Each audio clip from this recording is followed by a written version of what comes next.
السلام عليكم. امبارح كنت في محاضرة عن العلاقات الصحية، فرميت سؤال كده للرجالة بس يعني.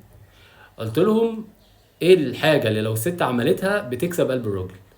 فاجابات كتير جدا، بس اجابة واحدة هي اللي استوقفتني بشكل كبير جدا، ولقيت ان ستات كتير جدا مش بتاخد بالها من الحتة دي، والحتة دي فعلا هي مفتاح قلب اي راجل في الدنيا. واحد قال لي هتكسب قلبي لما تناديني افتح لها برطمان المربى.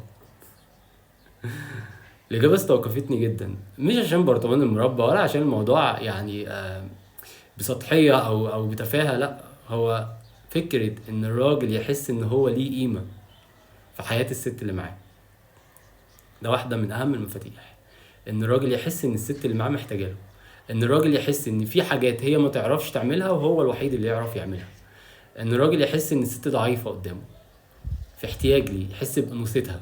فكرة الاستقلالية والاندبندنت وومن ومش عارف ايه وبتاع وست القوية وما ينفعش تحتاجي له، ما ينفعش، الكلام ده غلط جدا جدا جدا. لاني بشوف اكتر حاجة ممكن تقرب الراجل مني هي انه يحس فعلا ان هو متشاف ومتقدر وليه قيمة، انه يحس ان رأيه، انك بتيجي تاخدي رأيه لما بتيجي مش لاقي حد يقف جنبك بتيجي تاخدي رأيه، انه يحس انه فعلا سند، انه يحس ان فعلا في حاجات انت ما تقدريش تعمليها من غيره، حتى لو بالكذب على فكرة، حتى لو انت الحاجات دي تقدري تعمليها بس تحسسيه ان انت ما تقدريش تعمليها من غيره، حتى لو هيفتح لك برطمان مربى.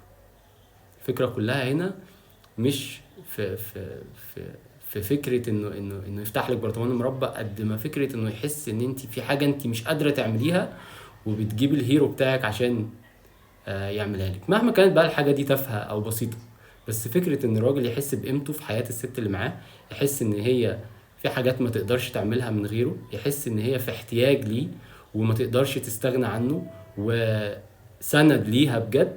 صدقوني الكلام ده بيفرق بشكل كبير جدا مع الرجالة، ودي واحدة من اهم مفاتيح قلب الراجل اللي ستات كتير جدا ممكن تكون مش بتعملها بسبب الاصوات اللي طالعه الكتير جدا اليومين دول بتاع خليكي قويه وخليكي سند لنفسك وخليكي مش عارف ايه واعملي كل حاجه. لا، لو انت في راجل في حياتك حاولي تحسسيه ان هو ليه اهميه بالنسبه لك في احتياجاتك وفي تلبيه احتياجاتك، اذا كانت ماديه او عاطفيه او نفسيه او حتى جنسيه، ايا كان. فكره ان الراجل بيحس انه مرغوب فيه، صدقيني بتفرق معاه بشكل كبير جدا.